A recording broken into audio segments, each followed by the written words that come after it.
Queridos irmãos e irmãs, acredito que todos que estamos aqui formando esta assembleia orante, ouvinte da palavra de Deus, temos de certa forma um coração franciscano. Temos um coração, uma alma que em algum ponto, em algum ou alguns aspectos se comunicam, fazem comunhão, comunicação com o Espírito de Assis, com o Espírito de São Francisco de Assis, com o seu legado, a herança que ele deixou para nós e que já atravessa 8 séculos, um pouco mais. Inclusive, esse ano e ontem, no trânsito de São Francisco, nós meditávamos sobre as chagas de São Francisco, a sua identificação com o próprio Cristo. Há quem diz que ele é o primeiro depois daquele que é o único. Só ele foi o primeiro, ele é o primeiro depois daquele que é único na história da humanidade. Jesus Cristo, depois São Francisco. Uma identificação inigualável, sem comparações. Então todos nós também formamos esse coração franciscano. São Francisco tem um espírito, um ensinamento, uma forma de viver que ultrapassou época e ultrapassa barreiras, talvez podemos dizer assim, ou fronteiras religiosas. São Francisco tem esse dom de ser apreciado, de ser admirado, inclusive por pessoas que não são católicas, mas também que não são nem cristãs, né, que nem professam a fé em Jesus Cristo, mas gostam de São Francisco, talvez pelo seu amor às criaturas. São Francisco é o santo da fraternidade, e não podemos dizer que somos fraternos se acreditamos em barreiras, em muros, em lugares que nos fecham, ao invés de nos colocarem sempre em contato com os outros.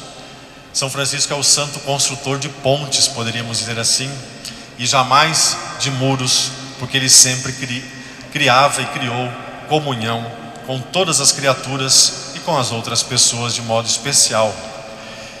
Eu vou ler aqui para vocês, e para mim também, claro, o que um dos biógrafos de São Francisco escreveu como um testemunho maravilhoso acerca do sentimento fraterno, da fraternidade que São Francisco viveu e ensinava.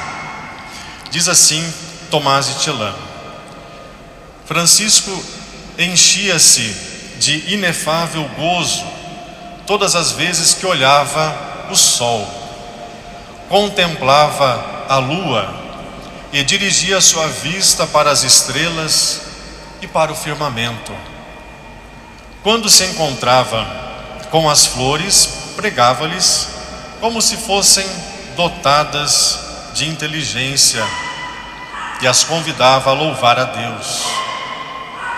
Fazia-o com terníssima e comovedora candura, exortava à gratidão os trigais e os vinhedos, as correntes dos rios, a beleza das hortas, da terra, o fogo, o ar e o vento.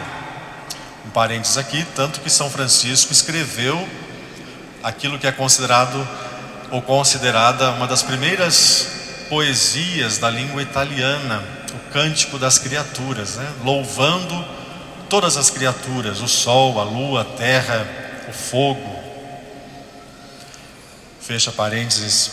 Esta atitude de reverência e de enternecimento levava-o a recolher as minhocas dos caminhos para não serem pisadas. No inverno dava mel às abelhas para que não morressem de escassez gerada pelo frio. Pedia aos irmãos que não cortassem as árvores pela raiz, na esperança de que pudessem se regenerar. Até as ervas daninhas deveriam ter seu lugar reservado nas hortas, para que pudessem sobreviver, pois elas também anunciam o formosíssimo Pai de todos os seres.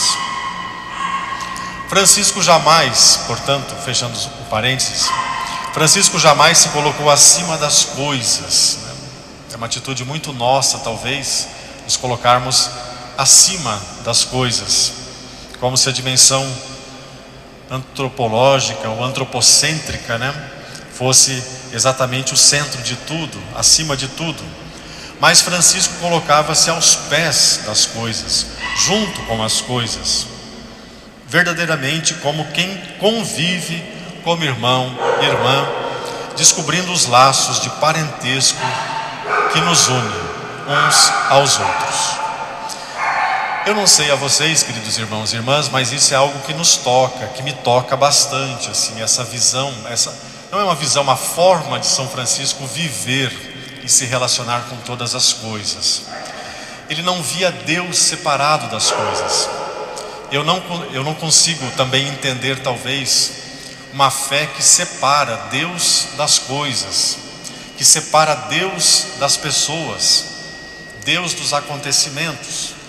Exatamente porque São Francisco nos ensina que Deus está nas coisas, está nas pessoas, a partir da própria encarnação, né? Porque Deus se fez criança, veio nascer, veio sofrer, veio se alegrar, veio viver como nós. É isso que São Francisco então hoje nos quer ensinar: reverência por todas as coisas. Por isso que nós também trazemos hoje, né, de modo especial, os pets para serem abençoados, né? Porque São Francisco é o padroeiro de todas as criaturas, não só dos nossos pets, mas, como dizia aqui um dos biógrafos de Francisco, Tomás de Celano, ele tinha reverência até mesmo para com as formigas, para com as minhocas do caminho por onde ele passava. Ele não pisava em cima delas porque tinha reverência, ele sabia que foram criadas também por Deus, assim como ele, Francisco. Também os ínfimos seres foram criados pela sabedoria, pela onipotência de Deus.